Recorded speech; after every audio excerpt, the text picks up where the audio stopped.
Hello and welcome to yet another episode of So Fly with your hosts Mitch and Aldo. Aldo, how are you? Great. Excellent. It's Thursday here. We got tons of snow. It's a snow day in Ontario for many people because Ottawa and Toronto, so most of the populated regions of the province down here, eastern and southern Ontario, got hit with lots of snow. But we're here today with another podcast for you all around a trip that you took with Nick, Salmographer, Nick Roman, Aidas. Of course, Aidas. Everybody knows Aidas. And David for Very Good Fly Fishing. You guys went up to Northern Ontario. So this was the trip you did the week before Old Post Lodge, which was our last podcast. That's right. Brunswick Lake Lodge is a place you can get to with Hearst Air service. Which, of course, was one of our first travel partners. So it's so nice to see Melanie again. We obviously flew into the Ottawapiskat River, Pym Island. Yeah, with Hearst Air. Almost 9 years ago. 2017. 17. Wow. 8 years ago. Well, it's going to be a good podcast. I'm excited to hear about it because I wasn't on the trip. So I'm stoked to hear. Oh, we had so much fun. About the show because you guys record on location. That's right. So that's what we're about to see soon. But before we get into that, why don't we just kick it off with some ongoing community news and things like that? So we're recording this segment right now on February 13th. This show comes out February 15th, which means if you're listening to it on the 15th, that February 19th, Wednesday, we're going to be back at Affinity Fish for the third installment of Sake and Scissors. What's Sake and Scissors, you might be asking? Well, it's a fun little hang that we do at Affinity Fish, which of course is a sustainable fishmonger owned by our friends John and Matt, which of course we've done some work with them before. Yeah. And basically they cook up some food, we pair it with sake, and then Jordan Pocket of a Perfect Drift Guide Company leads us through some fly tying. So he's going to do a quick little demo, but then he's also got a black box fly tying challenge. What is a black box fly tying challenge? Well, I think I referenced Iron Chef before, and I will again. You get a mysterious box of materials, and you have to make a fly out of it. You don't know what's in it. You don't know what's in that box. I think Jordan's going to judge it, and there will be prizes. We'll also have raffle ticket prizes, and all of the raffle proceeds are going to go to the BGOW Community Fund. Yeah. This money is used to get participants to some BGOW events that may not have the happen means in Toronto. Yeah. So it's more just access, Yeah. Get more people out there. So that's awesome. Come out, raise some money for an awesome cause, and you could win some cool prizes. And they had those fish sandwiches last year that they do for lunch, by the way. They make these for lunch too. You can go there if you're in Toronto any day of the week. Here's our Affinity Fish plug, boys. John and Matt. You can get these fish sandwiches. They're so good. Sake and Scissors, they are really good. And hopefully they do them again. But if they don't, come yell at me. But they'll be good food no matter what. So it's going to be fun. Sake and Scissors, February 19th in Toronto. Dundas West. Yeah. 6 p.m. Next to Lula Lounge, across from Black Dice, which we will be going to after for a beer. Big time. I'm just going to generally speak in generalities here. The Ottawa Fly Fishers have some awesome February events. They always they've been posting their calendars more frequently now and sending them to us, which is great. Remember their winter casting series, which the next one is on February 20th, is open to non-members. $7 for non-members. And it's exactly what it sounds like. You're casting in the winter, but inside a gymnasium. So, tuning up those casts and just meeting people in the community, which kind of sounds like a lot of fun. And if you have fun and you're not a member and want to join, well, on February 25th, Brian Chan is giving a Chronomid presentation. I'm assuming by Zoom. So that's the Ottawa Fly Fishers. If you listen to this podcast, we mention Drift Outfitters and Ottawa Fly Fishers more often than not. And why is that? Well, because they're the only two people sending us stuff. Yeah. If you have a community event, emails, info@sofly.ca, or DM us on Instagram or TikTok, or comment on YouTube something or other with your events, and we will mention them on this segment. Looking for Drift has a bunch of educational series. Of course, they've expanded in the basement. The fly tying classes are able to house a lot more people. And then over the next little while, they're doing some stuff with some wicked guides like Matt Martin and Jordan. And although Nick's not a guide, Nick is a very accomplished fly tyer, Nick Roman, and he's doing seminars there as One well. of Ontario's best. Amazing angler. Yeah. So, keep your eyes best. peeled to driftoutfitters.com. Looking forward, this is a bit of ahead of schedule, but it's a month away. Drift is doing a double haul weekend, bringing it back because they did it last weekend. What's double haul weekend? Right. March 15th. Yeah. And 16th. On the 15th, there's a bring your own rod event with Scientific Anglers and Winston Rod Companies. Basically, they're going to have like 140 lines spooled, ready to go, and you bring your rod and you can try out a bunch of different lines, which is really, really fun. I like that. This event is 100% free. Just stop by the hangar in the Downsview area, which is the Hangar Sports and Events Center. It's all at driftoutfitters.com, so you can check it out there. Driftoutfitters.com for all these details. 1 to 5 p.m. on March 15th, and the reps from Scientific Anglers and Winston Rods are going to be there, and you can bring your rod, and you can cast some lines with Jeff Pierce and the Scientific Anglers Endorsed Guide, Jeff Liskey. They'll be on hand. I'm sure they're amazing. It'd be cool to meet them too. Yeah. And you get to try out like 140 lines.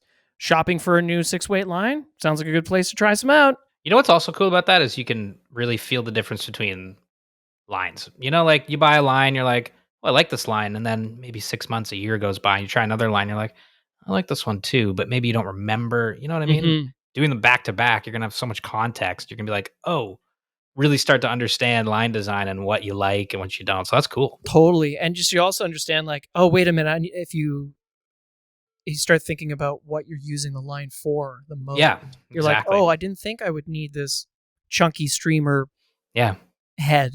But you know what? I do a lot of chunky streamer fishing. And so I did need this. I needed something a little more specific. Yeah, or hey, I'm planning on doing a lot more indicator fishing. Or hey, I'm going to do a lot more dry fly fishing this year. I don't know what you're into. Very fun. Super fun. Okay, so all the details are driftoutfitters.com. But is this also the weekend, the double haul weekend, which includes the film fest, no? Took the words out of my mouth, buddy. The very next day, March 16th, is the IF4. We're going to be back at the Review Cinema. We've been doing it there. Drift's been doing there for a couple of years, and we've been on hand as well, which is 400 Roncesvalles Avenue.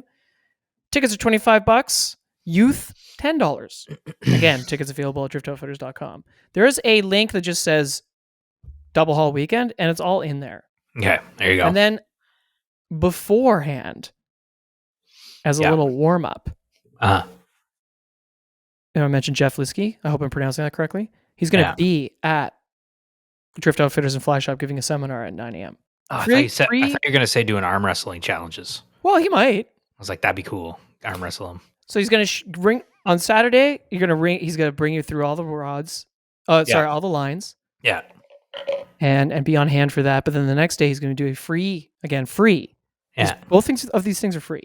Yeah. Steelhead presentation. So cool. On swinging flies for Great Lakes steelhead. Nice.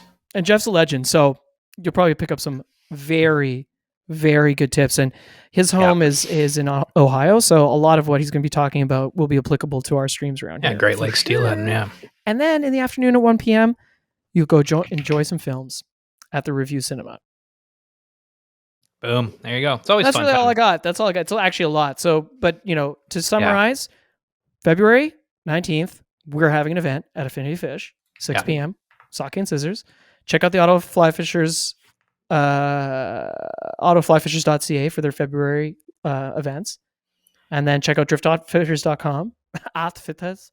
Check out Drift Outfitters for their educational series and Double Haul Weekend. There you go. Awesome sauce. Okay, well, let's get into the main segment of the show now. I will. And head on over to, there you go, crack a veer. Muskoka veer. Let's sip away as we check out this on-location podcast recorded at Brunswick Lake Lodge after these words. Ready? Hold your breath. Brunswick Lake Lodge. This is a trip I took with 3 great pals about Well, last summer. It's February 14th now. I know at the top of the show, Mitch and I mentioned that we recorded this on location, which we did. However, some of the audio files were corrupted, and we're doing it again. So I've dragged these guys out on Valentine's Day, right before Valentine's Day dinner. So I appreciate them so much. Without further ado, the people that took this trip with me to Brunswick Lake Lodge was Aidas, who everybody knows by now. Yeah, they can't hear they can't hear your hand wave. I waved my hand. Hello. There we go. And then a longtime collaborator of the show and no stranger to the north, we've got Nick Roman, who's a fantastic writer, photographer, angler, and tyer. And he's been helping us out on these northern trips, well, since I think 2019, since Brennan Harbor. That's right. How's it going, Nick? It's going great, man. Happy to be here. Happy to do it again. Oh, yeah. It's nice to relive things in the winter. And then, of course, also no stranger to the show, who's been on the show a couple, definitely once for his own episode, and has been on our feed a lot lately, which is awesome. We've got David from Very Good Fly Fishing. Yes, sir. Good to be back. Hello, everyone.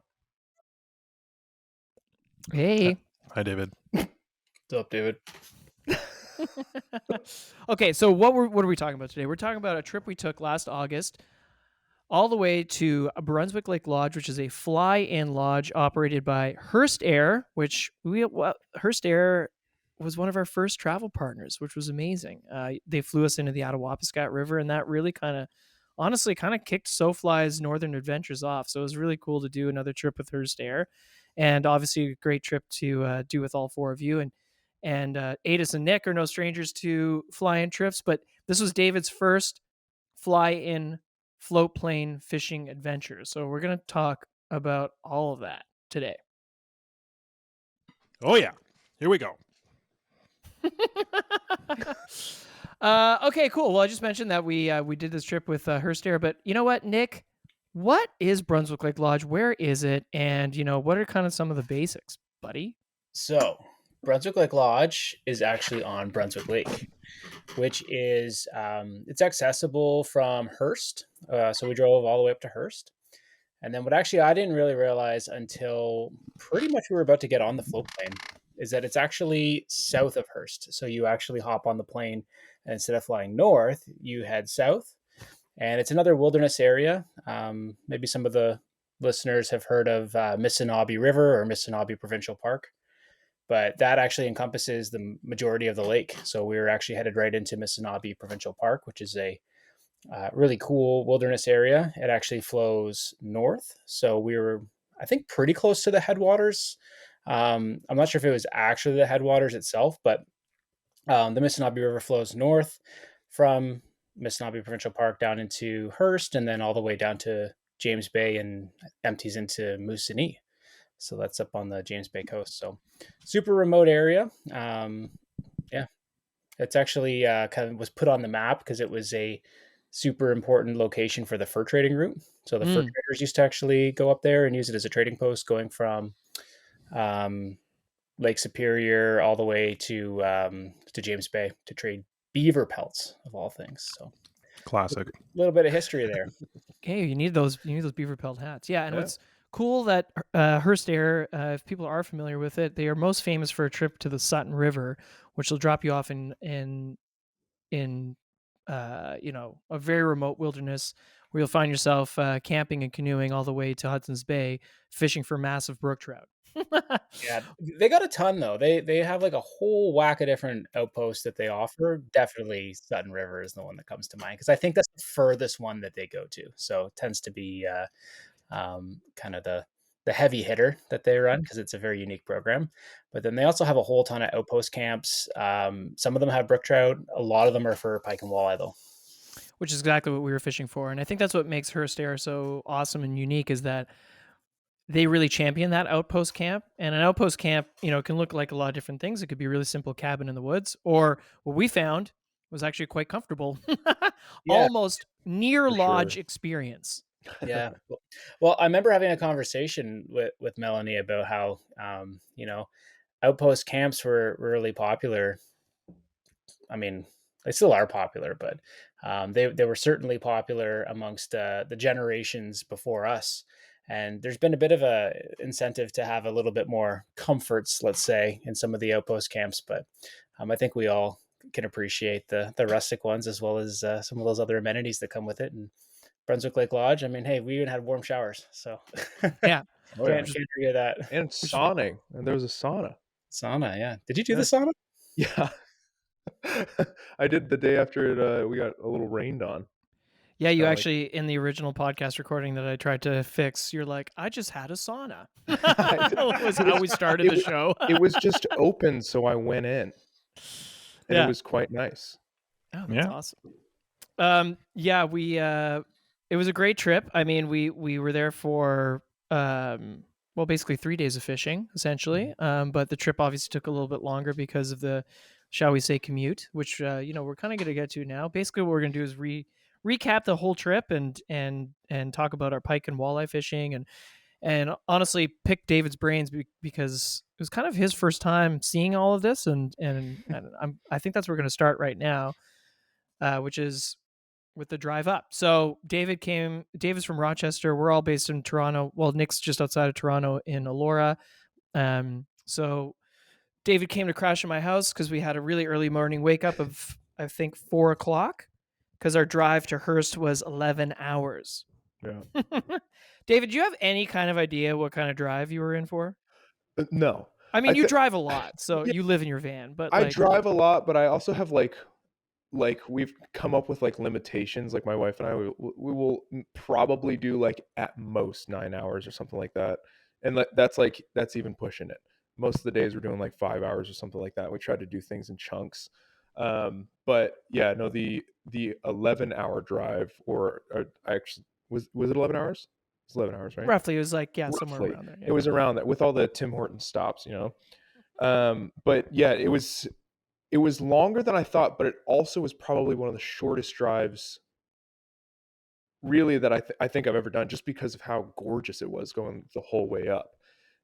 It immediately went out of like Toronto, which is obviously this massive city, and then we kind of started going up, and then it just kind of just turned into this wilderness, and it was vast and long, and it was crazy. I don't want to get too ahead of myself, but even once we got up into the plane, it was like, dang, you can see this for miles and miles and miles, but it's this beautiful northern territory, like just vista, and it was amazing.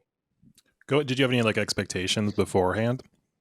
No, I honestly, yes, you know what? Yeah, I did. I did have a few of them. Was like, I mean, I'm used to like driving out west, and even when I go up north in New York, it's like we're gonna see some elevation. You know what I mean? I'm gonna start to see more mountains. I'm gonna see more hills. Maybe like the woods will get denser, but then like they'll start to get a little higher up. Like any of that type of stuff. You used to seeing the terrain like start to change once you go a little higher north. And I've seen that in Alberta, like once we were going up and through Montana and all that, and obviously there's a big mountain range there, but like even in New York, you go north, you hit the Adirondacks, you hit the Green Mountain Range, it just starts to get mountainy. But with the drive up to Hearst, I think, what was it? It goes like up a little bit, and then like the water table changes, right? There was That's some right. sort of fact you had told me, which it's so interesting, but the flatness of it and just the vastness of how big that north was, kind of blew any idea that I had of going north into Northern Ontario to smithereens. Yeah, I think it's one of the coolest parts of the drive for me anyway, is when you pass that sign that says from this point on, all the waters run north to the Arctic. Right. Yeah, that's a good thing crazy. they pointed out. I never noticed that one before. Yeah, It's I insane. love that sign. It's so cool, and yeah, you saw a lot of Ontario, man. Like you basically saw Tons. the northern highway before it Mhm. turns west to go towards Thunder Bay. So you Yeah. kind of saw a really good chunk of Ontario, which is kind of cool, you know. And Yeah, and it was cool going with you guys too, because almost every single one of you, I feel like when we would hit certain landmarks, you'd be like, oh, like I've done a canoe trip there, or oh, I went bass fishing in this lake up here. So you guys have like this crazy understanding of like, even like along an 11-hour stretch, like I don't think I'd be able to tell you those amount of things in New York in a 3-hour stretch or anything like that. So it's just crazy how much experience you guys have had in the outdoors there. And it was cool to sit in the car with you guys because you had so much insight, which again turned an 11-hour drive into something that didn't feel that long at all. Well, Aldo didn't really know, but at the time he was like rambling off, this lake's really good for bass, and this one's a really good one in Temagami. I was actually writing it all down. I came across the note on my phone the Oh, other really? day, and it just Awesome. says Aldo, and it just says a bunch of random lake names. That's awesome. Done spot burned Yeah, myself. he spot burned I won't himself. tell anybody, buddy. Don't worry. Well, yeah, it's cool. It was great showing you that. I mean, I love that drive. It's always fun, and you know, I was really looking forward to you guys meeting Melanie and Hurst because we had such a good time with Hurst back in 2017, and kind of stoked to see her again. But you know, we got to Hearst, Ontario, which is, you know, actually we got there in pretty good time. Like it was like 3:30. Oh yeah. Yeah, we were Our cooking. hotel rocked. We Yeah. checked in, and David got his first poutine ever. Oh my Yeah. God. What a place to get it in too. That was Seriously. amazing. It was Yeah. Well, Hurst is very authentic. French, right? So Yeah. it makes Yeah. sense. And that hotel was perfect. Yeah, it had the golf simulator, everything you'd picture in a northern logging town. The beer was cold, man. The beer was cold. It was, yeah, and it came in pitchers. Yep. You go for the poutine, you stay for the Wasn't too golf bad. simulator. Yeah, Or the pictures. So yeah, we checked in. We had one night in Hearst, and then you know we got up again. Our flight was set for pretty much sunrise, which was great because we wanted to get going. We didn't have that much time at the lodge to fish, so but also it was great to have a morning flight, and we Yeah. just got the most spectacular morning ever. Oh yeah. it was You know, gorgeous. Again, Dave, I'm going to kick it to you.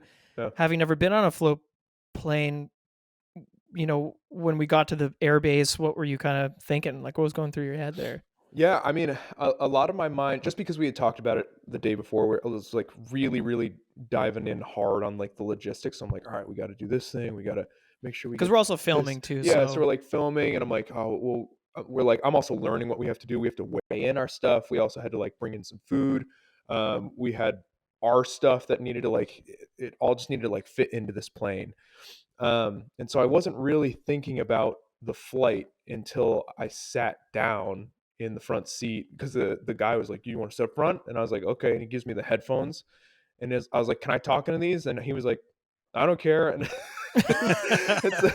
and so like it was kind of crazy at first. It's one of the most beautiful sunrises I think I've ever seen. Like just it was particularly just- spectacular. yeah, it's crazy. And because it's so flat, like you see so much sky, and you see like so much of the sun like peeking over the trees and stuff, and then it started reflecting off the water, and it was beautiful. Like obviously we've got all these photos and videos from the day, so it was really, really pretty. But yeah, running through my mind was like, oh man, this is gonna be so much fun. I had like psyched myself up for like a week before the trip too. I started watching like all these YouTube videos on like the area and like flying into places, and the last thing on my mind was the actual flying part.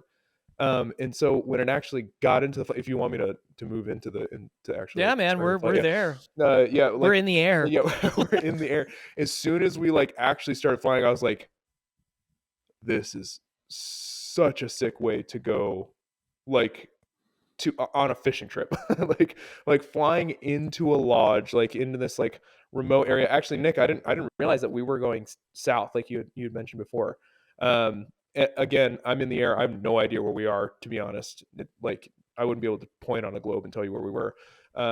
But the view from up on the top, and like the guy who was there, he definitely spoke mainly French, right? Yeah. So he's like trying to tell us stuff, but also we're in an airplane with like the front engine. What do you call that? Propeller. Prop. Yeah, propeller. So it's got a propeller on it, right? And it's so loud in there, but we're filming stuff, and like it's an amazing experience. Like, and to go in and be like, oh man, first of all, we're taking off on the water. Like, it's crazy enough to get on plane in a boat, and then let alone like we're gonna go past plane. And literally in a plane, we're gonna go into the sky, and so yeah, it was really, really cool. And I feel like for my first experience, it was such a smooth ride. Like I was like, wow, It was And- up there with one of my smoothest, yeah. if not the smoothest, I float plane flight I've ever had. I had turned around and I was like, wow. I was like, that was not so bad. And you were like, no, that was one of the smoothest ones I've ever been. And I was like, wasn't thinking about how it could be rough. So that's cool. But no, it was so smooth. It was so much fun. And like, obviously it was just gorgeous. Like that was one of the biggest things that just like kept blowing me away. It was like looking down, and he was like, you might see a moose. And you were like, you might actually be able to see like a bear or a moose or something like that walking around. Cause there are these like big marshes and open areas where you can see some larger wildlife and stuff. And we're not at like commercial plane altitude. So it is kind of cool. You do get to experience like some understanding of like where you kind of are on the earth for a second. Yeah, for sure. But yeah, no, it was super cool. And landing and stuff like back in the water. It's just cool. It's a really cool way to get to a place and then start your adventure from there. Like it's a cool way to kick it off. Yeah. I always think it's like one of those moments like in a fishing trip, like where you take off and you're not exactly sure where you are on the landscape. And then once you get up in the air and you start to realize that, no, it's just trees and lakes, like from as far as your eye can see, then it becomes like really apparent that like, oh, no, we're actually going to the wilderness. We're actually going to the middle of nowhere. Right. Yeah. And it's kind of like a reality check, if anything, right? Yeah, that is cool. It's a nice reset before you start the trip. I think that's a really good point, Nick, because it's like there's always a point in the flight where you're getting closer to the lodge or cabin or whatever the landing site, and then you see like, a cabin or something, and then out of this vast forest and like water system, there's just this little speck where like, oh, that's you for the next, couple days or week or month, like depending on it. That's why I think that outpost camp thing is so cool, because it is to an extent DIY. I mean, you're definitely DIYing the fishing, and you're, like David mentioned, you're flying in your food, you're cooking for yourself. So yes, obviously there's a float plane involved and all that, and there's boats waiting for you, but in a sense you're kind of just on your own. Yeah. Which is cool, which I love. Yeah, and this one was kind of like, I don't know if you want to get into it now, Aldo, but like, yeah, a fusion of the two, right? So like when we landed at the dock, we were met right away by our host, Randy. Yep. Yeah, and his wife or girlfriend's name is slipping my mind right now, but also awesome host, met us at the dock, and like it was kind of the situation where it was DIY in the way that like we were responsible for cooking and feeding ourselves. But, every night, the hosts there, they had the boats ready for us. They had the boats all gassed up for us. Camp itself was like looked after very, very well and pretty pristine. And, like pristine. And so it was kind of a nice fusion of those two things, right? Like while it wasn't the full lodge experience, it was kind of, all the comforts of the lodge, but then also pretty customizable and little DIY and a little more adventurous for people like us. Yeah, that part's really nice too. It's like having that in between is really cool, where you're kind of left to your own devices and to putter around as you wish. And then if you need anything, there's people there that can help you out. It's nice. Yeah, I like that when you can fish as long and as hard as you want, and it's not like, hey, you got to be back for dinner at this time. Yeah, exactly. Right. Yeah. So Brunswick Lake Lodge is, I guess the best way to put it is there's like kind of a central building that's kind of a shared communal space. There's a kitchen, there's fridges to keep stuff in, there's a bar area, and there's even like in the intake office, I guess what you could call it, there's like a little where Randy and his wife hang out and do their work. There's even a simple tackle shop, which is really cool. And from the main lodge area there's actually Wi-Fi if you need it. And like David mentioned, saunas and hot showers. Bathrooms are all outhouses that are stashed around the grounds. And then from the main lodge, there's satellite cabins that sleep 4 to 6 people, essentially. I think one sleeps 8, but I might be wrong there. But we were in a cabin that slept 4, and it was very cozy. And each cabin has a full kitchen and you put access to water. Ours had its own dock, which was cool.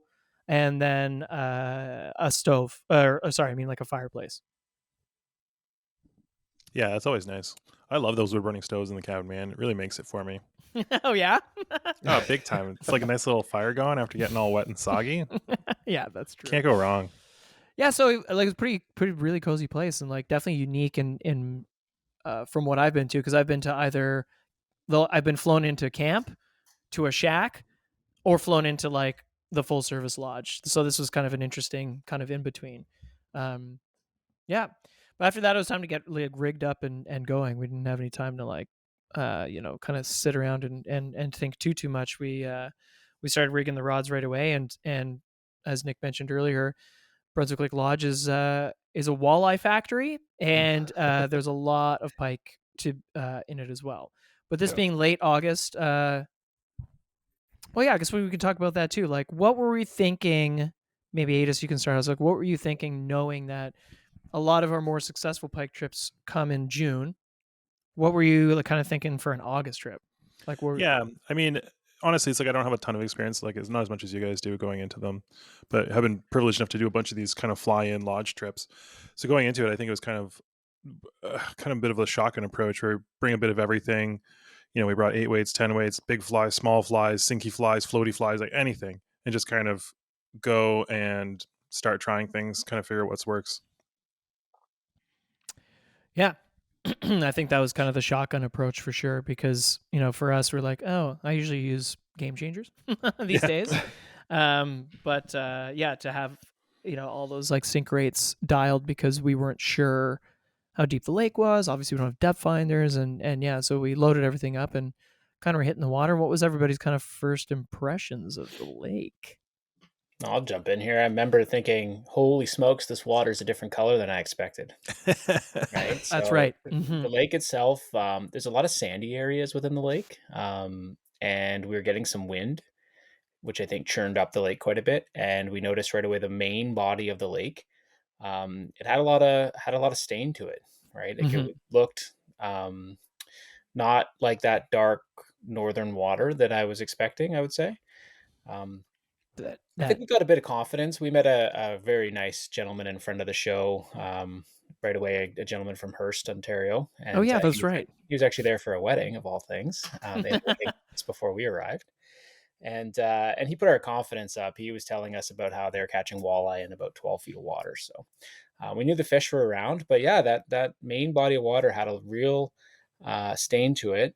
And then, but the lake itself actually has a bunch of fingers that shoot off of the main lake. And we'll probably get into some of those areas and why they looked a little different and why we spent some time in some of those fingers. But essentially the water clarity was different in each finger. But that was definitely my first impression was, holy smokes, the water's quite stained. Yeah, of course, we're always used to those that tea-stained water, like orange pico, kind of, tannic. Yeah. Clarity. Yeah. I wonder if that too might have been just because time of year. Maybe could have been a bit of algae blooms and stuff in the water, the more weed growth. I'm not sure, but it was pretty like shallow, right? Yeah. I mean, that's another interesting point, David, too, is like it was a relatively large lake. It wasn't particularly deep. I think like we fished some of the deepest points for walleye, and it wasn't super deep there. It was like 30 feet. Yeah. Yeah, so we spent the first day, like we mentioned it was quite windy, so I don't think we ventured very far. And as Nick mentioned, there's kind of like the lake is almost like a hand. The main body is kind of like your fists, and there's a few fingers that went off that we ended up exploring in some of the other days. But that first day we didn't go. I don't think we went too far, and then we started. It wasn't too long before we kind of started to pick up fish. Yeah, I mean, we were pike fishing, right? So I think the main goal was to find some cabbage beds, find some weeds, and just start pulling our flies through those. And yeah, we found fish pretty quickly, I'd say. Yeah, you guys had it pretty dialed. I think like anytime you're trying to learn a new body of water, having 4 rods in the water is definitely helpful. And then like Aidas said, like we all had different sink rates and we were all fishing kind of different flies, which is definitely pike have, maybe a well-earned reputation of being an aggressive, quote unquote, easy fish to catch. But you still have to find them and you still have to pattern them out, which is kind of what we spent the first day trying to do, is trying to figure out, dial in our stripping patterns, like what kind of retrieve seems to be working, like what kind of depth seems to be working, and what kind of flies and fly color seems to be working. I think that's how mainly day one was kind of spent, right? Yeah, I think I was mainly throwing white flies that first day and a little bit more natural patterns just because I tend to like those flies a little bit more. But pretty quickly we started shifting to some brighter stuff and um, actually started sizing down. That tended to be a little bit more effective. By day one, I think we started to figure that out a bit. Yeah, like going into smaller flies. Yeah. Yeah. Actually, I think it was David. David started throwing some really small stuff, and you're getting a lot of positive feedback. Yeah, no, it was really because this was like the first, no, not like this was the first time I've ever fished for pike. So like going into that first date at all, I'm like listening to you guys kind of talk and all those like, yeah, this is kind of how it usually starts is like, we'll figure out again what you were saying, like the sink rates, we'll figure out stripping patterns, we'll figure out what flies we're going to throw. And that's usually what we're going to stick with for like the next couple of days because it's not going to change like too much. And I was like, all right. And so like Aldo and I were on the boat like first day, and he's like kind of throwing some stuff on for me, and I'm like a little kid in the boat, and I'm like handing Dad my rod, and he keeps like popping a couple flies on and stuff. He's like, yeah, try it this way, try this, whatever. And eventually I was like, man, I really need to like tighten up my cast because my wrist is starting to hurt. My fingers are starting to hurt a little bit. The heavier rods than I'm used to. I'm a trout fisherman. And so like, yeah, it was like kind of a little bit of a learning curve when I'm throwing like these giant like sex dungeon things and the huge like massive pike flies that are like a couple of inches long and stuff. And so I was like, all right.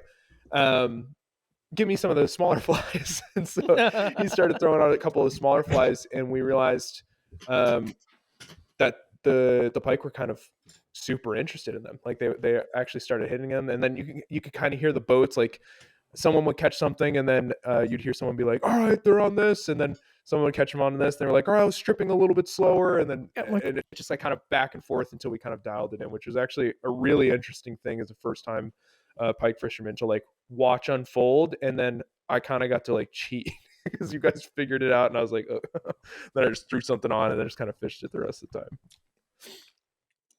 I mean, I think that part's really fun, like going to lodges in a group of friends where you kind of all try different things, or communicating what's working, what's not working, what you tried already, what everyone's planning to try. We'll kind of figure it out like that. It's cool. Yeah, it was fun. It is cool. You're like working as a little, as a little unit. You're like, oh, what sink rate are you on? Oh, I'm on intermediate. I'm on 5 inch per second, whatever. But how funny is it that like, I mean, the last time I went with you guys, I remember I showed up with no game changers and like all my favorite pike flies, and then I was the game changer mooch for the rest of the trip. Someone's got to do it, man. One of those, right? That was clearly the fly that was the successful one. And then on this trip, like we weren't even really having too much success with game changers, right? We were no, not at all. No, we were like fishing other stuff, right?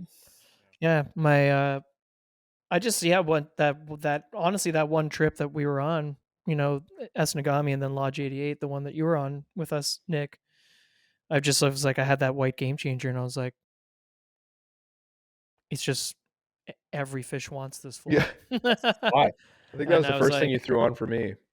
And I was like, so but then this one, not so much. Hey, I'm noticing that. I'm noticing that with game changers that, if they're on the game changer, like that's the fly you got to be fishing. And then other times something about that like slithering action, that might not be what they're looking for, because it's happened now at Brunswick Lake where game changer was not the fly and they weren't super successful. And it's happened to me since then as well.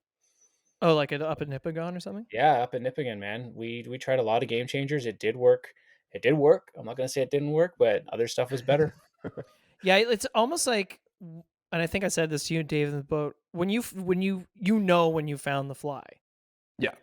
I mean, it's a silly thing to say because you can say that for any fish, like, when you've got the right emerger, when you've got the right, but you really do get a pretty quick, positive response loop from pike, and not just like one or two, like every pike in the lake. Yeah, big time.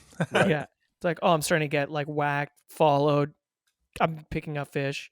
And yeah, we, once you started sizing down, that's when we started sizing down too.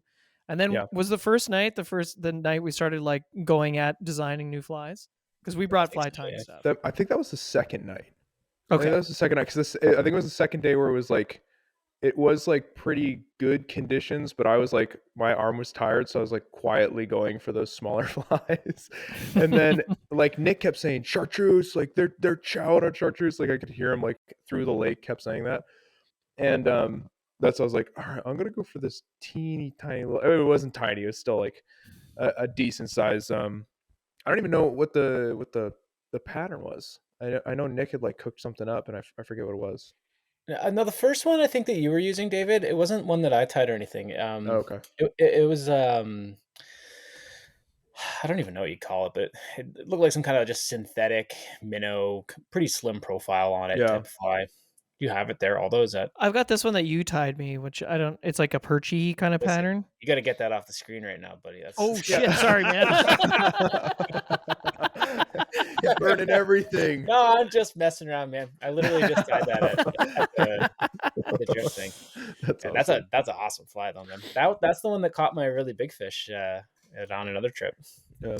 Exact nice. one. They were cool flies though. I mean, like I kind of went for the one that I saw. Like it had like a nice, like pretty bulky head on it, right? And then it had like it was everything past it. Yeah, everything past it was like pretty thinned out. And Nick was talking on like the drive up. He's like, yeah, you kind of want this, and you kind of want the fly to like stop and like hang. And he was talking about unweighted flies. And I was like, okay, that's kind of dope. So just kind of like taking what we had talked about on the 11 hours of, and then grabbing some of the smaller flies because my arm hurt. And then it just like kind of turned on. Like it was kind of sick how it was like really on. Like that second day was kind of crazy. I feel like all of us were pretty successful that second day. Oh, we were catching like I don't know. I don't even want to throw numbers out there, but like 1 million? 100. I don't know. I don't want million to fish. By the end of the trip, I think we boated like hundreds of fish. Yeah. Hundreds, Yeah. yeah, for Hun- sure. hundreds Yeah. of fish. Not even exaggerating. Like it actually was. It was a lot. At one point, we were all just like, we were kind of like, all right, this is another fish. But it's kind of a sick problem to have. What we did was we boated down to the south end of the lake, and then the wind, and we saw some really nice water, but just the fish weren't holding where we thought they were going to hold. So we kept boating around, and I don't know why we didn't go here right away. Maybe it's just one of those things that's in your head. There was a bay called Pike Bay, and it's just like one of these things in your head that you're just like, well, it can't be that obvious. There's no way there. It was. there. And it was. It was. Absolutely. It was the answer. So we boated to Pike Bay, and what we were finding was exactly what we've been talking about is, when we would find cabbage, really nice weed growth and cover beside deeper water, and like we said, it's not a very deep lake, but we started seeing that deep, darker, more tannic water that maybe Aidas, Nick, and I are used to in these northern waters, and that's when we started really kind of lighting it up. Yeah. But I think the challenge started becoming not, if we could catch fish, we'd kind of tick that off the box. But now we were trying to find meaningful fish. Right. Not that, hey, every fish is special for sure. It's a life and it's beautiful and all that good stuff. But, you kind of want a trophy. Big Absolutely. please. Absolutely. Yeah, absolutely. You kind of want a trophy, especially for David. I've never been pike fishing Right. before. We know we're going to go pike fishing a lot in our lives, but like we were hoping to find something in the 30-inch to 40-inch class because we knew they were in the lake. We had talked to that gentleman from Hurst. We'd seen the pictures. I think the record was like 50. What was it? Like 48-inch. 48 caught off the dock of the lodge. At the lodge. Didn't even need a 48-inch boat. So sick. That's a monster, man. A monster. That's crazy. So we knew they were in there. So the challenge kind of started becoming trying to find a bigger fish. For sure. Yeah, I think at that point we started changing up strategies again. So we already knew what was working to get fish, and then we all boated, like you said, a bunch of fish. So we're like, all right, well, let's start trying other things. Yeah, for sure. So fishing like similar structure, but maybe try bigger flies. I remember we started putting on bigger flies to keep the smaller fish off them. Right. Yeah. We were trying to like size Which them out. had mixed results. It had mixed results. Yeah. It does have mixed results, especially like you think a fish like a pike like is gonna want a big meal of big fish, big fly or whatever. Mhm.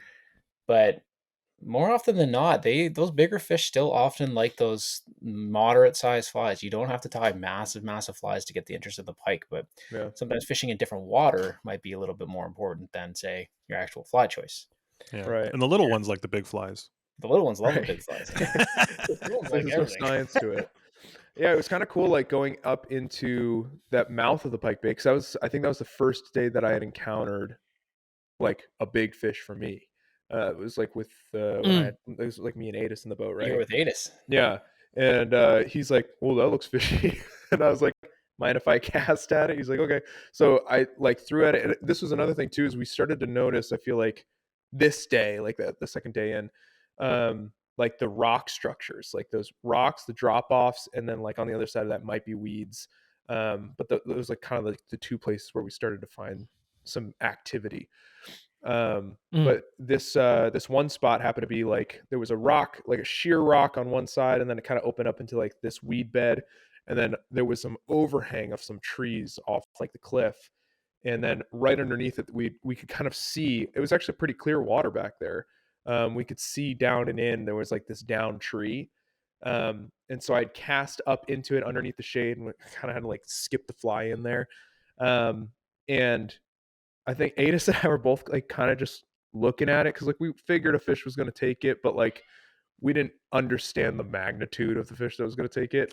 And like I cast in there and you kind of see my fly, like it's like floating there for a second, then all of a sudden it goes sideways, and I can see it, but I don't see what's taking it, and it just goes woof. And I was like, oh, and like I set like a maniac, and then like Aidas looks at me and he's like, is it good? And like my line's going like through my fingers. And then all of a sudden it like I could see the green, because I was still on those tiny little chartreuse things, go up and around the log, and then it was like and like I was like, all right, I'm not feeling it anymore. Like the fish had popped off, but it had pulled so much line out of my hand that it like burned my fingers, like saltwater fishing. Oh yeah. And I was like, oh boy, like I think that was a big, and you were like, that was a big fish. Yeah. Like I think that was a big fish. And we're like kind of screaming. So like you guys had come over and you're like, what happened? And we're like, I think we found like one of the big fish in this lake. And so that was nuts. Like that, like if everything up to this point hadn't restarted a fire in me of being like, this is freaking sick, like this trip is dope, that made me like go nuts. Like I was like, oh my gosh, like we caught all these fish and it was really cool to catch my first pike, but to feel that, like to feel the power of the fish that took that streamer, like it blew me away. I had to like take a breath for a second. I was like, that is nuts. And then I was immediately like, all right, let's find more stuff like this. Like that is crazy. And then that's when I think that's when I kind of like stuck to that fly. I was like, this is going to do it. Well, I feel like we were watching David go through like the evolution of the angler. Like first he just wanted to catch a pike, right? And then like second he wanted to catch like lots of pike. And then it was like, all right, baby, we got to get David a big one, right? Is that like times 3 speed? Like, I love when that happens too on a trip, when everyone's kind of like, okay, we're just kind of like in a nice pit rhythm, and someone hooks into like something more meaningful and like bigger. Everyone gets super focused. Everyone's like, okay, what are we doing? Dial it in, boys. Focus, let's go. Yeah, I think we're all yelling questions at like scream questioning David after. How was your like, retrieve? What were you stripping? What are you doing with the land? And he's like, I don't know. Where was the sun? Were you breathing through your nose or your mouth? What color of underwear do you have on? it was a full-on interrogation. It was. Exactly. It really was. And it was. Oh, go ahead. No, I was just going to say it was an awesome moment because, I mean, for people that do a lot of pike fishing or pike fishing in Northern Ontario or similar places, you know that, ice out, beginning of the year, you can find a high concentration of big fish in shallower water. I'm obviously speaking in generalities and speaking mainly for for Ontario waters, but anyway. So when you're there in August, I know some fisheries fish really well in August, and the week after I went to one that fished really well in August, but to be honest, like I don't typically fish pike in August. It's not something that's like top of mind. I'm usually bass fishing in August, so it was cool. Trying to crack that puzzle, I guess, in a different, because it's like, just when you think you've got it all figured out. Yeah, it's like one of those, it's like a classic fly fishing thing. It's like, just when you think you know so much about a certain species because you've done it for 3 decades, you're like, oh, I don't. There's something new for me to learn, which I love. I love that Hey shit. man, every body of water is different, right? Yep. It's the puzzle of very it. true. But that was kind of like that. I think that moment right there, kind of, if Pike Bay wasn't already the place that we loved at that moment, we were like, okay, we're just gonna fish this every day, camp basically. out here. Yeah. Yeah, because that kind of led us up that like rockier section, right? That big rock wall, and that's where you kind of ran into a banger, if you will. Yeah, and it's also where we got I think the biggest walleye of the trip, Yeah. Yeah. which was awesome. Yeah. Not on a fly. I Nah. might have been jigging a spinning rod for You got dinner purposes. Right. But yeah, there was some big fish in that bay, which was really cool. And then that night, was that the night we had tacos and invented the Brunswick banger? Yeah, I think we got to talk about some of it the was. walleye that we were catching. That was For sure. yeah, I mean, Yeah. it's hard to get off the pike, right? Like, and this has happened to me on many fishing trips. Is once you get on the pike and you're stripping streamers and the visual aspect of it all it's hard to break away from that, right? But Yeah. certainly Brunswick Lake Lodge is an amazing walleye fishery, and a lot of anglers come there just to do that. So as like the day kind of wore on, we definitely wanted to get a bit of a shore lunch. I mean, we had a tourist with us, right, David? Oh, yeah. So we had I needed to to experience it, make sure boys. that we put the Northern Ontario shore lunch out for him. It didn't take too long. I think we found some rocky points, and yeah, we jigged up some tasty walleye in pretty short order, right? Like I don't know, maybe an hour or two, and Yeah. we had our meal and brought it back to camp and cleaned the fish up. They had a nice like fish cleaning hut. Gotta say, Nick, thanks for cleaning all those fish. Big That was time. pretty elite of you. He took that listen, on. I seem to always fall into that role. I don't know what it is, but Really? yeah, almost always. Yeah, You're the fish cleaner.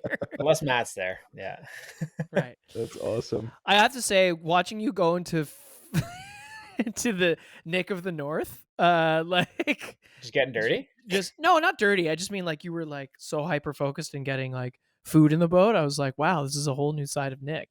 Yeah. You're Oh like, yeah, the we're meat like, hunter. we're not leaving this spot till we got at least 6 fish. And I was like, okay, it was The meat awesome. the meat hunter side came out, but I Right. wanted to make sure we had proper fish tacos, man. If we're gonna get And we the did. deep fryer out, yeah. I'm appreciative of this moment. It just was a Yeah. new side of you that Yeah. I didn't ever saw before. Ah, It was great. And damn, those fish tacos were good. Yeah. Oh, that's yeah. my father coming There out. there were some bruisers in there too, and I think that was the day that we got the fish tacos. I was able to catch one on the fly Yeah. because That because I beauty. was using those those smaller streamers, and I like pulled one up and I was like, is this like a good size? Because I've also never had walleye either, and so like tons of firsts for me in the entire trip. But Put them on the stringer. I know it was good though. Like I get it now. I get why so many people like love these walleye trips. I mean, it was a tasty fish. I think particularly too, again, I'm just speaking generally here. I think those Arctic watershed fish are even that much more tasty. The walleye is for tasty pretty much sure. around the board, but like those Arctic watershred walleye, Yep. I think Very I've clean only ever tasting. had Northern Ontario walleye. I'm trying to think if I've ever had any. oh Lake dude, Erie. I've bonked some North Bay Yeah. walleye in a big way. Those aren't Northern Ontario walleye though. It's got to be Arctic watershed. I just mean like Yeah. I think they're tastier above that line. Is all I'm saying. Mm. Colder I'm water. not taking time. anything away from those fish. Nature's Those freezer. fish are delicious too. But I was speaking to somebody the week after because I was lucky enough to go to a different lodge right after this trip, and he had spent a good majority of his PhD studying walleye and their feeding behaviors. And what he found that far north is that a lot of their diet is insects. And so Oh, part of interesting. the like you get these prolific mayfly hatches and other types of bugs like we've been around northern dragonfly hatches. It's crazy, and so a lot of these walleye are spending a lot of the beginning of their lives anyway feeding off of these, and even during a hatch feeding off the nymphs of these aquatic insects. So because they're bug eaters, they tend to have cleaner a cleaner, tastier flesh. I believe that, man. I don't want to go off on a massive tangent, but having eaten quite a few trout on backcountry trips, you notice the same thing even amongst like the trout population, right? You can get a lake trout that eats insects and has bright pink or bright orange flesh, just like you'd think a salmon would. But then you can also get a lake trout that eats minnows and it's got very white flesh. So what all the old dudes used to say to me is like, "Oh, they're bug eaters. They're delicious." Yep. You know, and I'm like, okay. And I never really took much stock in that until now. I'm like, okay, you crazy old bastard. It's I my believe grandfather. it. I believe this walleye insect theory. Yeah, but I do believe that now. So it's kind of cool. But anyway, we had a delicious taco dinner. David So got to good. have a shore lunch. He Yeah. knocked off float plane, poutine, walleye. We're getting the whole Ontario experience for David here. Yeah, it's the whole cul-de-sac of everything Ontario. You know, crazy. But no, it was sick. And then that was the night too that we started whipping up some of those flies, because we kind of started to see what worked, right? Can I say that was just a lovely moment? I thought that Pretty was great. so cool. You guys just started like, you know, I had brought a lot of fly tying material because you never know on these trips, Right. and it was just cool watching the three of you. Well, you know, Aidas, you've become quite a tire, you know, and you've I'm a real become, tire. you know, like very good. and you know, Nick, you're obviously an accomplished tire. So it was cool watching you guys talk about fly design. And then, you know, David, you were like, what the fuck are these guys talking about? Had And just not like a asking clue. them a bunch of questions. Not And I'm a like clue. doing the dishes and stuff. And it was just like, it was just so nice to like have that meal and relax in that cabin underneath the Yeah. stars and tie flies. It Like, was yeah, good. It does was it get good. better than that? Yeah. Yeah, No, it was cannot. awesome. And these guys taught me like how to whip up a few of the ones that I was fishing on, and it was like it's cool to bring them out the next day and actually catch on them. So like I think that was my intro to like starting to like fly tying, like starting to be kind of a little bit of obsessed with it. Oh, that's awesome. And so that was a really cool moment, I think, for me. I got one of them right here. This is the one that we tied that night, man. You got Is one it too? really? I've got one too. Oh my Yeah, gosh. awesome, man. So yeah, white and chartreuse. If Who knew? you're watching this on YouTube, you can see the fly. We've dubbed it the Brunswick Banger. How did we get to that, boys? Aidas, how did we get to this point? Honestly, I have no idea. Yeah, we were drinking a lot. It might have been assisted by Muskoka Brewers. I think we like this is one of the things I love about fly tying is like we kind of distilled what was working, realized we didn't have a lot of the fly that was working. So we kind of took what was working from that design, made it work with the materials we had on hand. And it was great. And then we had a bunch of them and they worked. Yeah. It was fantastic. And then David even tied a couple of his own. Yeah. Mhm. Yeah. You guys gave me the steps and then had me sit at the vise, and I said, all right, I hope I remember I hope I remember it all. And then I we mean, just it's kinda a went great through. way to it's a great way to jump into it, especially tying these Yeah. like those big streamers are pretty forgiving. You're tying with like 150 GSP. You know, you can refund. You're not going to break threads. You just like get a bunch Just of feathers roll. on there, tie a bulky head, and you're good to go. Yeah, no, it was cool to see those techniques too. And I think like the week before, like in our group chat and stuff, you guys had been sending a few things over, and I was like, I honestly don't even know how they're doing. Like, I think a big thing for me was like the head, like with the synthetic material and stuff. So you Like the guys EP showing fiber? me that, yeah, like showing me that Was it was EP? like really Yeah. cool. I think it might have been, yeah.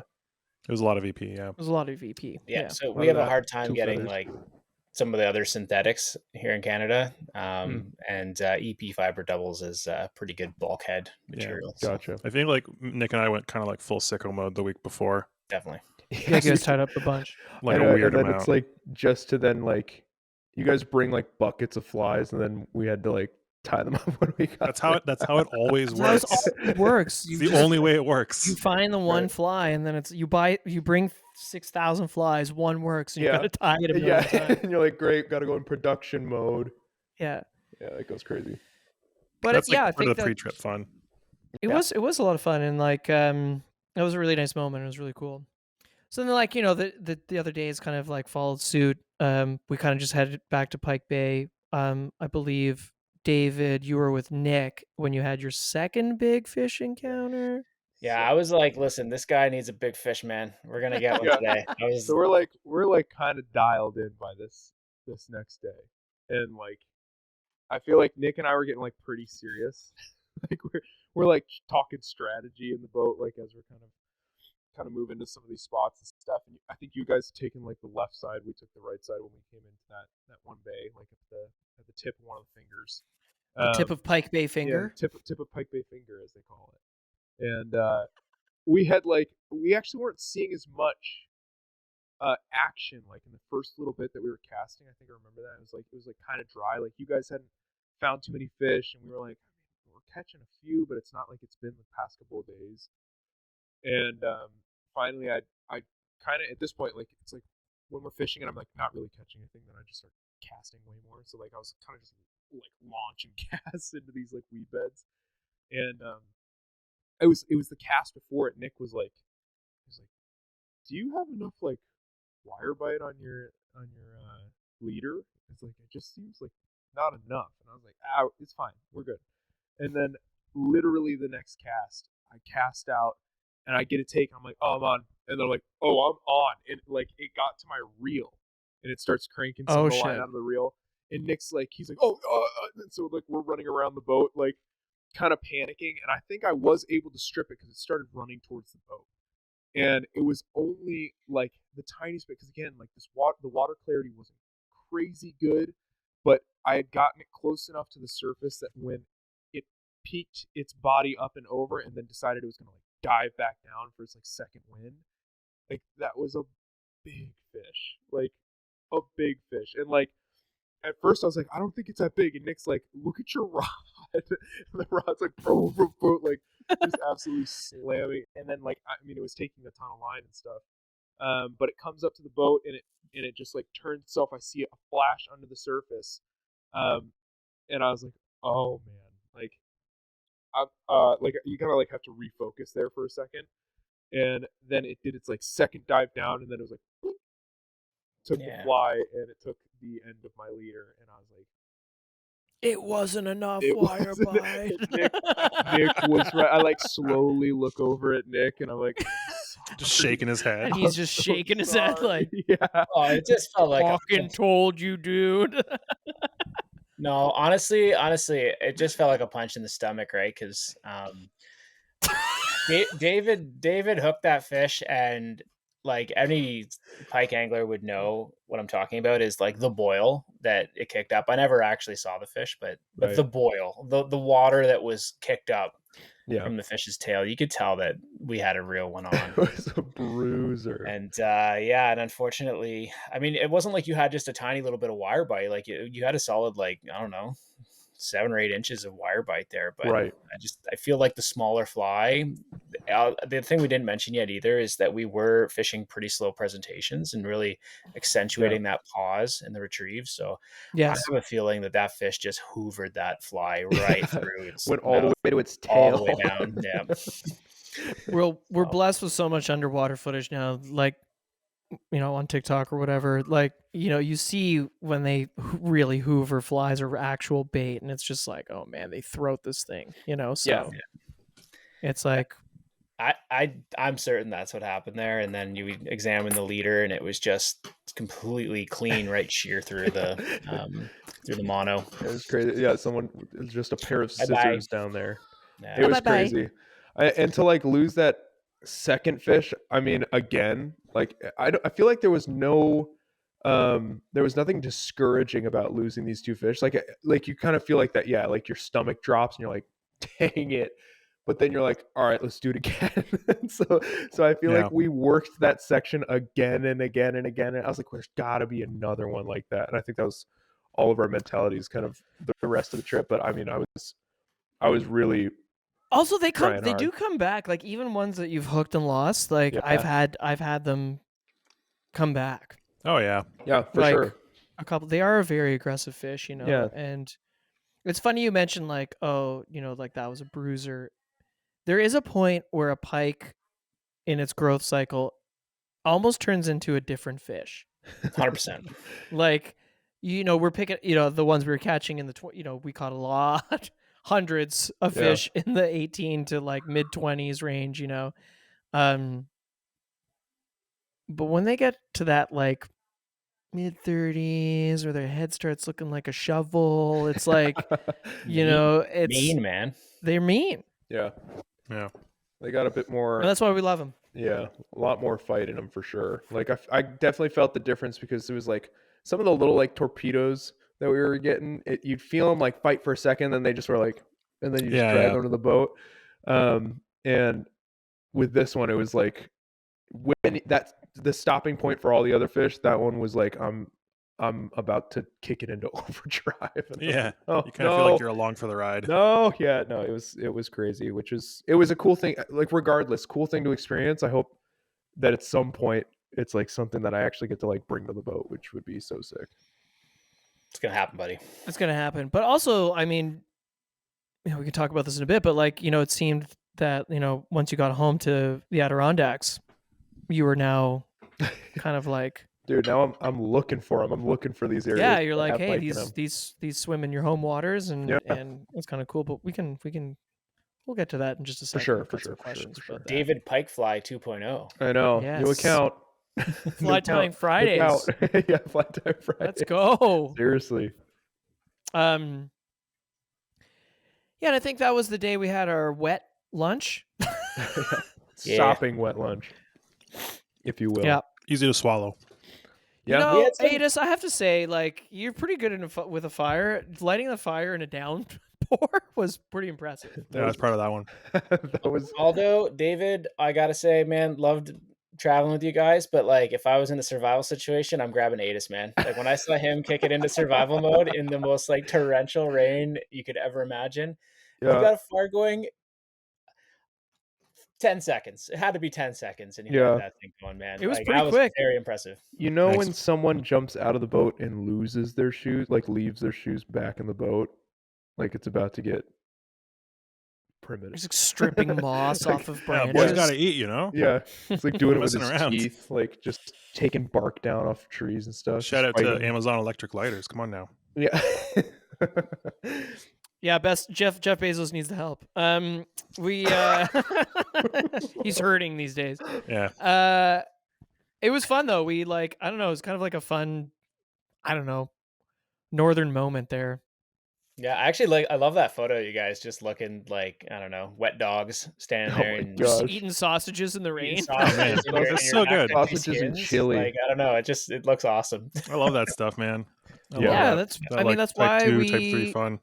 Yeah, that's why we adventure, right? Like, we knew we were in a life or death scenario. It was just like, but it was like kind of fun. We had lunch in the rain. Yeah, because we're like, well, we got to eat lunch. The rain looks like it's stopping a little bit.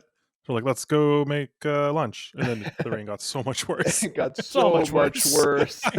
So much worse. So we were actually having sausages that were like a pre-cooked sausage that we were cooking on the fire, but then we also had chili. And the chili, it rained so hard that it turned the chili into like more of a soup. Yeah. it was a soupy chili. It was a soupy chili.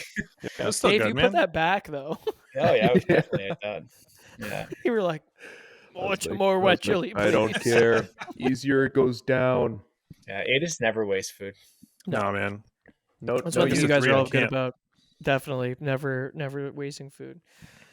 So yeah, that was kind of like, that was pretty much the last day, and the storm had kind of settled in, and we went back home. We cooked some more food. We dried. I think Aidas again got a roaring fire going in the cabin, and we hung up all our gear, Yep. and it was all drying, and we recorded the podcast that we were never going to hear. It goes in the archives. And Nick made steak. And That was on one of the earlier nights, but yeah, we did have good. That was Oh, great. was it? I love that. It was so good. The food was great. That was actually one of the definitely Oh, one of the yeah. highlights of the trip. Like it was. I mean, that's one of the was cool fun. things where it's like, yes, you have to. I mean, you have to consider weight Mhm. when you're, doing a float plane trip. Yeah. But when you're traveling with 4 people, you definitely get more of an allotment because it's a certain, weight per person. Yep. And but the one cool thing is you get to fly in all the food you want to fly in for the Yeah. most Yeah. part, and flying into a place that has a fridge Right. and a full kitchen. Well, Mhm. all of a sudden that drastically, opens up your options. Boom. Steak frites. Boof. Yep. Yeah, you did steak au poivre one night. I know, right? Nice. That was was awesome. amazing. And he crushed it. Right No, out it of the came out cookie. all right. Came out all right. That was I don't know. That's a favorite, man. I love steak frites. Oh yeah. Oh man, Peppercorn steak frites in sauce? the north. Come on now. Get out of town. Steak frites, fish tacos. There was a And then I- pasta dish. There was a pasta somewhere in there. Wet chili. Wet chili. Yeah. And some dope breakfast. It was just a Yeah. really great trip. It's good times. Yeah, I think that was like pretty much it. I think, it was another great trip to the north. I would love to go back. More to satiate my curiosity. Earlier in the year, Springtime, yeah. springtime, and just see if there are more, like where are the big fish? We know they're in there. Like where are they? We need more time. We were only there for 3 days. Like Yeah. it's tough to, and I would also love to explore Missinaba Park. I've heard Missinaba my whole life, and this was my first time seeing that wilderness, and I would love to explore that too. Maybe camp. Yeah. Because I think we saw people canoeing, right? It's part of a canoe route. It's a pretty famous canoe route. Yeah. You can actually get picked up. I think it's in Moosonee and take the train back down to Cochrane. Nick, is it that movie Cree Hunters of the Missinaba? I don't know this movie, but it sounds about I'm right. going to look it up Sounds right now. right. Yeah. Can we also just remember the last time when David did a perfect backflip? I just don't want to forget about that. I kind of was it scammed? I think I was like maybe if I or You like I think Pool Shark does. yeah, I was big like, time. You were like, "Oh, you guys think I could do a backflip right now?" And we're like, "No, we've been drinking. You definitely shouldn't do a you're like, you backflip." can't do that. And I was like, well, if I can, then you owe me a fly. I made Aidas timey flies, and then I just ripped a backflip. And he was like, dang. The dad in me was like, "The floor's wet. Please don't try that. You're gonna get hurt. The yourself." hospital's not close." I think I did like do a partial one because I haven't done it since like 9th grade, Oh, dude, you did it. and I you like did a good flew out of the backflip. front door. Yeah. No, you that was full points for It sure. was amazing. Dang, None of us were going to try, though. No. Yeah, no, you We're- guys just watched. Yeah, we're older and broken. Cree Hunters of the Mistosony. Oh, he's back. Oh, different Similar. place. Different place. Different place. It was a 1974 documentary film, which which if you haven't watched it, if for people that like, I don't know, surviving in the woods, wilderness stuff. Miscosony? Is that that's northern Quebec, right? Correct. Yeah. Okay, I know where that is, yeah. Yeah. You've been But keeping it's that in the still vaults? James Bay, and Ungava Bay. So not, I mean, to say not far from where we were is kind of an insane thing to say, but it's much closer. We were much closer to that place when we were at Brunswick than we are now. Yeah, it's home in probably on a Toronto and similar Rochester. latitude. Yeah, for sure. Yeah. But great movie. Won a bunch of awards as well. A BAFTA award, Canadian Film Award, Melbourne Film Festival. There you go. It's cool. Oof. It's cool. And then You're but cool. yeah, Bay region. that was pretty much the trip. I think it was a great trip. I want to Yeah. thank all of you guys, for coming and taking all the photos you did and all the video that you did. But before we wrap it up, maybe we want to do our takeaways from the trip. One takeaway for everybody. Anybody? Sure. Don't care who starts. Okay, I'll start. My favorite part.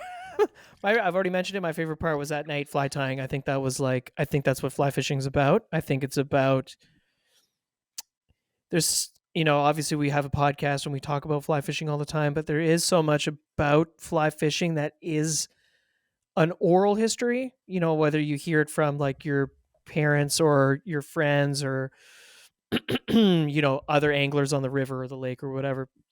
There's so much that's passed down by just talking about it. And I thought that was like, that moment for me was like, that's fly fishing to me. And I thought that was like really fun to like, first of all, hear Nick and Aidas bounce ideas back and forth on fly design. And then to have David be so curious and, you guys so gracious with your knowledge and, chatting through fly tying and stuff. And then the next day going to fish those flies. I think like, what that is fly fishing to me. That's like, it's like about learning together. It's about having fun together. And it's like that moment to me was like, oh, that's really cool. I like, it does exist or something. You know what I mean? Like, I don't know. I was like, there's this romantic version of fly fishing I have in my head. And it was kind of personified in that moment. It was great. Yeah. No, I wish we saw the Northern Lights. I'll just put it Yeah. out there. Didn't you that see was them the like one the thing. next week? I saw them the very next day. That is crazy.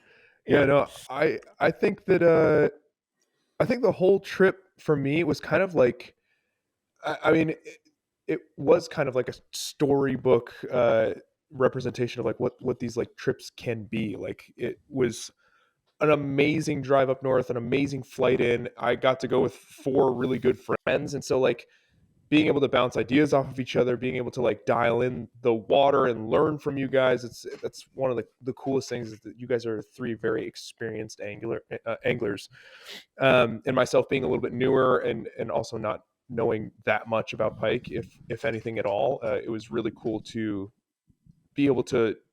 I kind of can't even have one takeaway because I learned so much from this trip, which was really cool. And yeah, I'd say like just the general trip itself, it was cool to see what a lodge is all about, what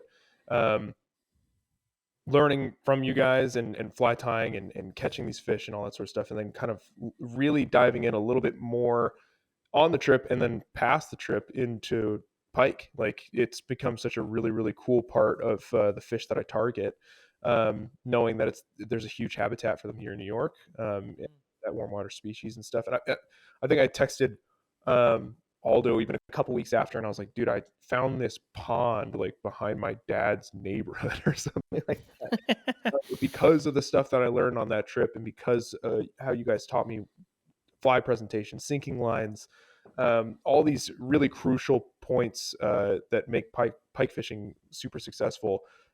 I was able to go out on my own DIY and find these pike in a place that I'd never tried to target them for. So yeah, I think in general I learned so much, and it was really, really broad, but I took away some of these little tiny moments that just made pike fishing so much more exciting and a really cool thing to target as an angler. Nice. Do you want to go, Aidas? Nice. Yeah. I really liked, honestly, it's like doing these trips is always a lot of fun, but I really love that moment on before the trip where it's like all hectic, you're running around getting errands, make sure there's lots of food in the house for the family, wrapping up all these things. And it's like those moments where like you get in the car and then we get to the lodge, getting everything rigged, and then as soon as you get in the boat, there's this wonderful kind of peace that comes over you. You don't have to, you're just 100% of your energy is just in this task and nothing else, which is very nice. That's a good point. You know what I mean? Like you're not thinking about anything else because there's not, you can't do anything else. There's no cell service, there's no internet. You're just out there and you're just doing this one thing, which is something that's like pretty rare, I think, especially all of us working kind of in the media industry, living in cities. It's you spend so much time with your attention divided between 1,000 different things. To put all of your energy into one thing for like a week it's a real treat. Yeah, I love it, nice. buddy. I love that. Yeah. No, my takeaway, and I don't want to get like all like sentimental and tell you my life Why story. not? We're all getting sentimental here. So I mean, I used to live up north, like right kind of on the coast of James Bay, and like I always knew about all these outposts of the north, and it always took hold of my like imagination, and just wanted to go so bad, but I just never had the ability to get out there. So just being able to experience that, to go with a bunch of friends and really to do those things, that like, man, just like as a kid, I always wanted to do, like head out to these outpost camps, jumping around on float planes, fishing all day and night, like really nothing's better than that.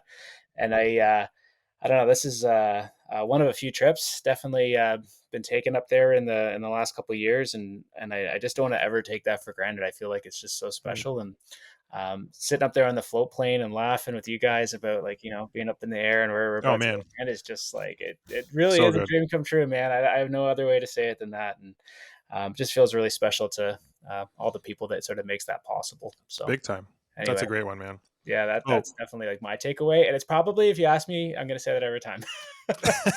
That's a good thing to remember. It's like, it is a huge privilege. Like so many people fish, and do all these things, to be able to go on these trips and do that stuff with like people you like. And the last float plane trip though was something that did line up with what Aldo was talking about on the first float plane trip, where we had some crazy weather and it was like pretty choppy a little bit, but like that was that was a first for me.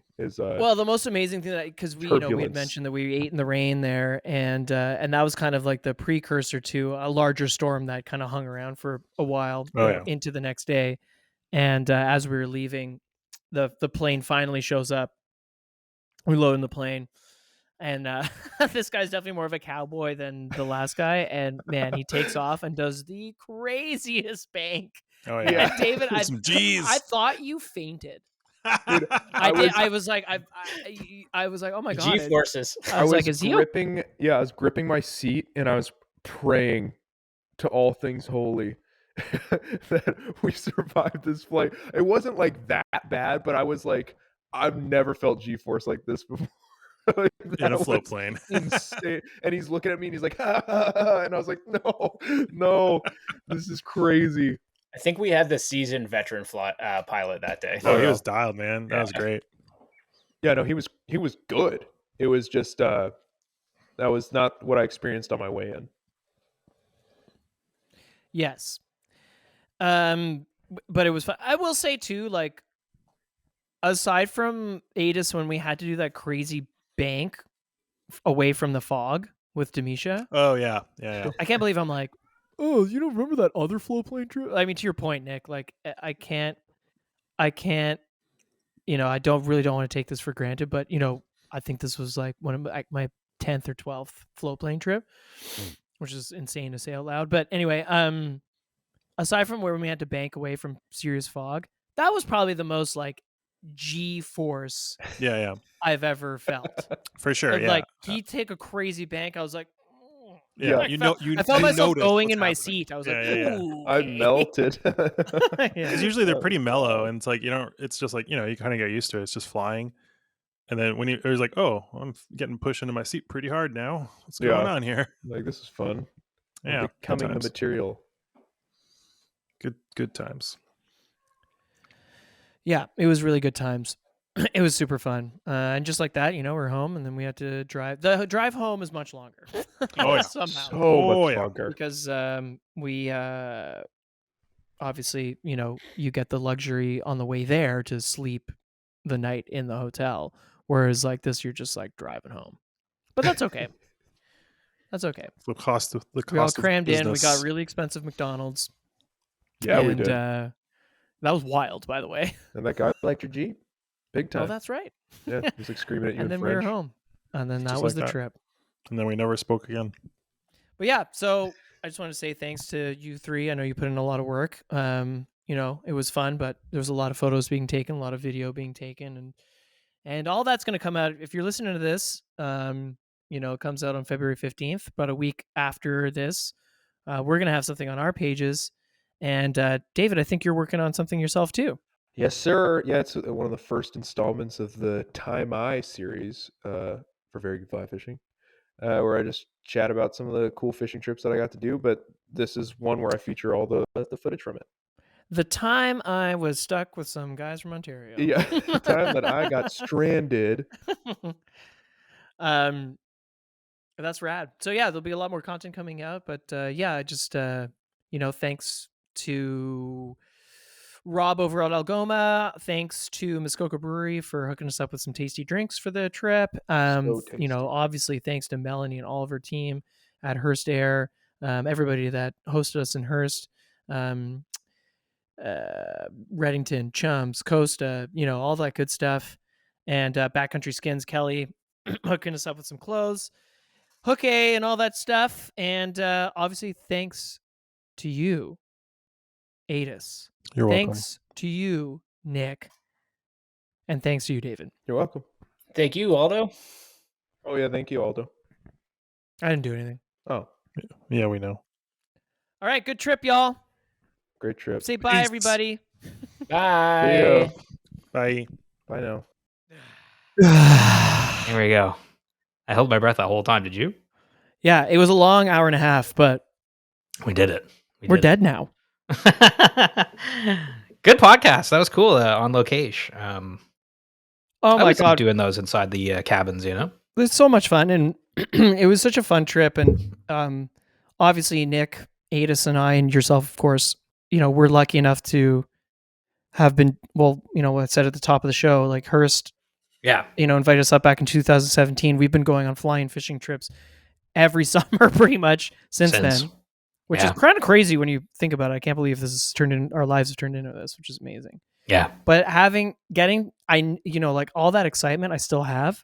Yeah. But watching that excitement in David, Totally. never been on a float plane before, Totally. was like amazing. Yeah. And then on the way back when when the flight was a little bit more rough, shall we say, it was funny seeing him like go through having the whole experience. range of experience. Yeah.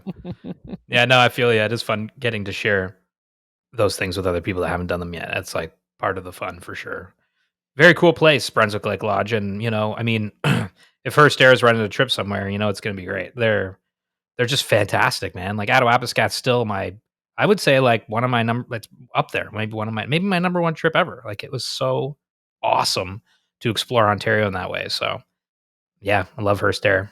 Melanie's great. Brunswick Lake Lodge. I got to go check it out next time. But I'm glad that y'all had fun. And You should renew your vows up there, because when we showed up, like we mentioned in the show, we showed up and there's a wedding packing out of there. Oh, really? Yeah, which was really, really cool. That's super. That's really cool. Yeah, I never thought about doing a wedding way up northern Ontario. I should have eloped. At Pym Island. The heck. Yeah. The Sutton River. Yeah. Oh, that would be cool. That'd be really cool. Yeah, I think Nick was like, "Oh, maybe I can do an anniversary party here one day." I was like, "Oh, maybe." I mean, it's Brunswick Lake Lodge is funny because it is not funny. It's it is an outpost style camp. Like you cook for yourself. It's outhouses, but it's like maybe let's call it an elevated outpost camp because there's a main lodge with like Wi-Fi, like a bar area that you can like. That's cool. Kind of make your own, Yeah. And so there's a few more amenities than a normal outpost camp. It's like a space. It's a space you can use. It's like Pym Island was a cabin in the woods. Yeah. These are several cabins in the woods with multiple people kind of there at once. Yeah, I think there were 4 other groups while we were there. That's cool. That's a pretty interesting way to do it. Yeah, and there's the groundskeepers, like we mentioned, Randy and his partner there were they were awesome. They took care of everything, but you are on your own. Like it's DIY fishing. There are no guides. You've got to sort everything else on your own. They get you up there. They put you, and then you have a building. Exactly. But then which is kind of nice, man. Do your own thing. It's sort of just like renting a cottage, if you will, in a really good fishing place. Exactly. Yeah. I mean, we caught hundreds of pike. I mean, we didn't get into any monsters, unfortunately. I think we got into time of year or something. Yeah, time of year for sure. Weather, who the hell knows, right?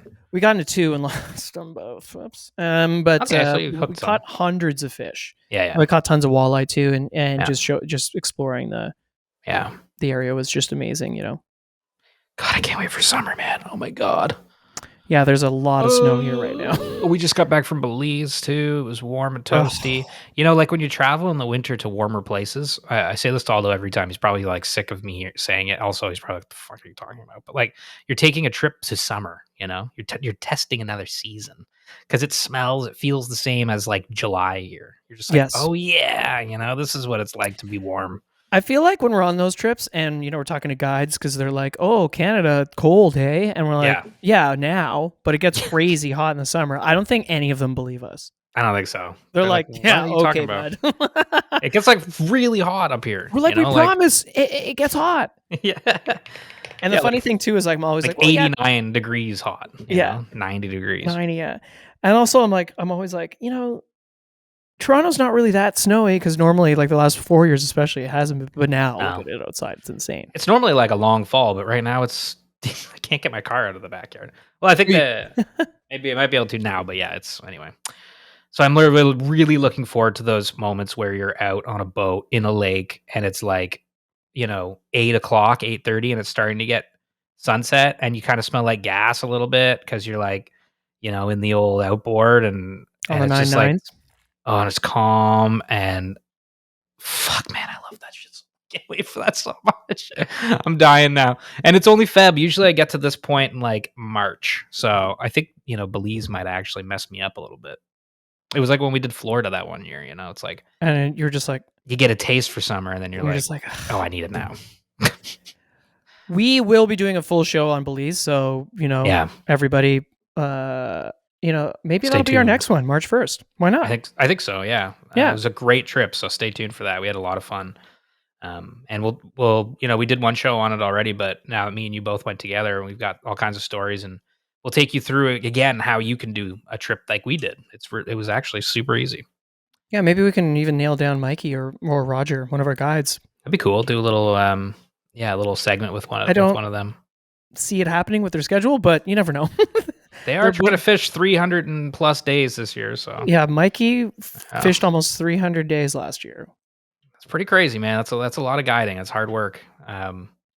But good for them, because Mikey, wow. And I didn't fish with Roger, but I saw had the a fish great that he time with got, and I Roger. heard lots, and he seemed very excited and fishy as hell too. And those guys are And pretty Alex too. dialed. Sorry, don't. And not Alex, anything. dialed. Those guys were dialed on the fishing, and I felt really confident being in their boats, and also They're just sick, fun. sick boats. Awesome pangas, man. And Mikey's is called SoFly, which we've talked about a little bit, but it's so fun, So fun, So yeah, stay tuned for that show, because we're gonna get into that. That'll be March 1st. But yeah, why not? until then, we got fishing opportunities coming up. It's gonna be cold, brother. We're gonna be out there. We got some stuff coming up. I might hit the water with Paul Castellano. We didn't get out that one day. We were supposed to go out a couple weeks ago, but the conditions flipped on us, so we're still trying to get that down. Ice fishing, probably gonna hit the ice again soon, and I foresee in the month of March fishing a local trout club. So stay tuned for that as well, because at least we'll My wet good the man. lines. My good man. I have to wear our finest tweeds. But We should. that'll be fun. We should tweed snow pants. That'd be awesome. Contact Randy. Randy, if you're listening, Randy, we need your suits. Your bear suit. With the bear suit wouldn't make sense. Oh, Randy Greenall. Randy Greenall's got some tweed kicking around. I know you do, Randy. But yeah, it's gonna be some cold, fishy days before we get to the warmth. But yeah, what else? What else you want? Fishy day in hell. This is gonna be a long podcast because the other one's pretty long. So what do you think? We wrap this up? Yeah, let's wrap this shit up for surezies. Thanks everybody for listening. We really appreciate it. Thank you to Hearst Air for having us up to Brunswick Lake Lodge. We love you, and we want to do something with you again soon. And thanks to Nick for the lovely photos on the trip, Aidas as well, and of course David. That's it for me, Mitch. Alba.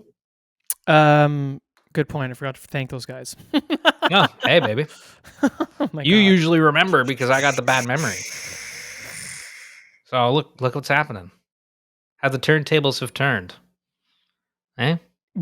Well, yes, no, thanks to that crew. It made the trip, it always makes a trip so much better when you're with a great crew, which we are always fortunate to be with. But it was extra special because everybody really knows how to use a camera and a fly rod. So we were like covered. Yeah, lots of cool moments, lots of cool memories captured for the bank when we're all old. And we look also, back. David from Very Good Fly Fishing will be making his own video about his experience because it's his first time on a float plane, and he's going to be doing a video on his channel. So look out for that too. Awesome. So you can see on his page too. There you go. Yeah. Fun. All right, everybody. Thanks so much for listening. We love you. That's it for me, Mitch. All. Bye, everybody. Take care. Comb your hair.